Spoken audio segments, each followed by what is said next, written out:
Good morning. Welcome back to the channel, people. It's your boy, Ducato. We're back with another video for your head top. As always, people, hit that subscribe button, turn on your notifications, and definitely drop a video in the comments after. Today's video, I'm talking about these attempted hijacks from other clubs for targets that we've identified. One being Tottenham trying to target Matthias Fernandes.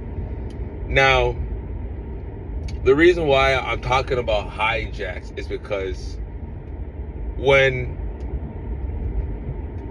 clubs are in desperation, you start seeing them linked or putting in bids for every and any player, with the hopes of one sticking or, getting a deal across the line.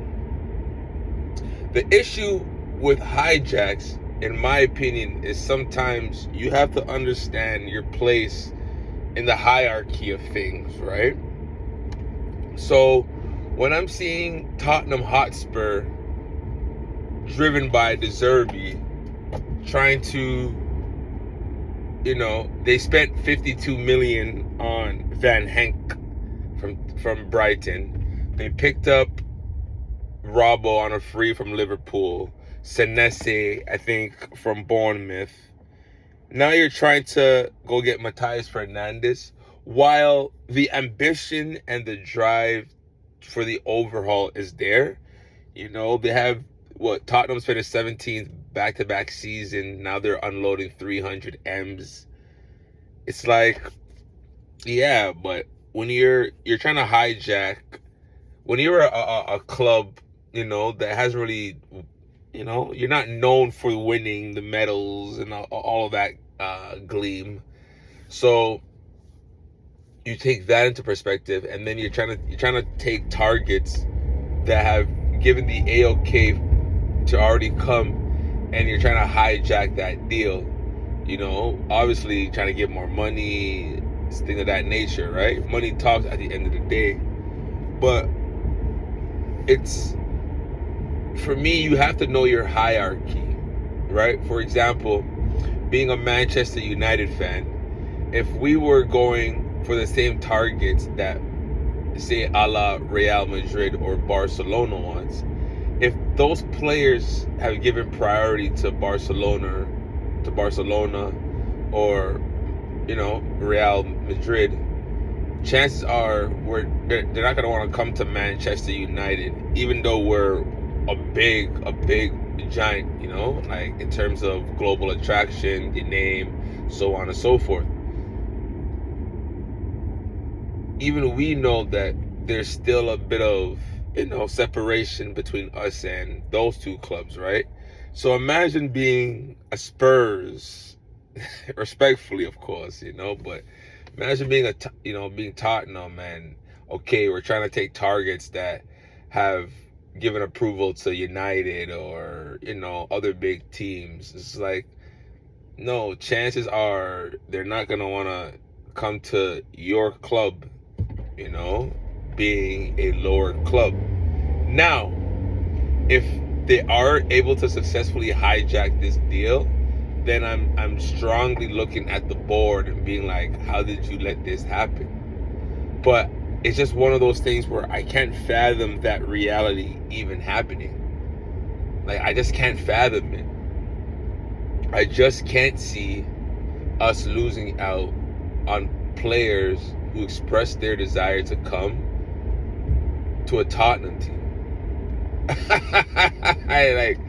Those ones, like, it's just baffling my brain right now. And so I say all of that to say we need to get this signing over the board. What I don't like about Tottenham expressing desire is that they're trying to make us pay more. You know what I mean? Because clubs know, clubs are sneaky like that. Like, you saw it with when Chelsea took Caicedo, right? Caicedo ultimately chose, or they had picked Liverpool, or Liverpool. I'll say he picked Liverpool. Liverpool was successful with Brighton in terms of getting or giving a number that met their evaluation of Caicedo. The issue was Caicedo and his agent said, no, we want to go to Chelsea. And because of that, Chelsea had to pay the number, or I think a bit more than what Liverpool paid, because, Brighton had accepted that bid. So it just goes to show you that, like, as long as there's a team or 3 teams that are there that want that player, granted, the player hadn't, even though they know, because there's a bidding war, it created this monopoly to allow players to allow the club to feel like they can charge a set price for that player. So I see what Tottenham's doing, and it's, Tottenham, I see what you're doing. We see what you're doing, Tottenham. Yeah, we need to get this deal done, which I believe we will. More reports indicate that he is still expressing his desire to come to us. There's a range that we were looking at, about 70 plus 5. There's 65 plus 10, something like that, right? Today's market, I did say I expect 50 to 60. Like I said, I still expect that range, 65 being the most with add-ons. But yeah, I definitely want to see him at the club. But yeah, these hijacks, man, these deals. We gotta just be careful with that. You know what I mean? But yeah, I rate the bravado from them, from Tottenham, thinking that they can try and do what they're doing. What I think needs to be better, or needs to be highlighted, is that when you express a desire to sign someone, or are making decisions to sign someone, relatively, you have about, depending on the priority of what the priority given by that player and the agent, you relatively have, like, I want to say a couple days to try and get this deal done, only because there's so much competition, there's so much potential hijackings. We've seen Liverpool hijack Newcastle again for Victor Munoz, right? So even when you think you have it over the line, until that ink hits that paper and that contract is dry, ain't nothing, guaranteed. Ain't nothing guaranteed, right?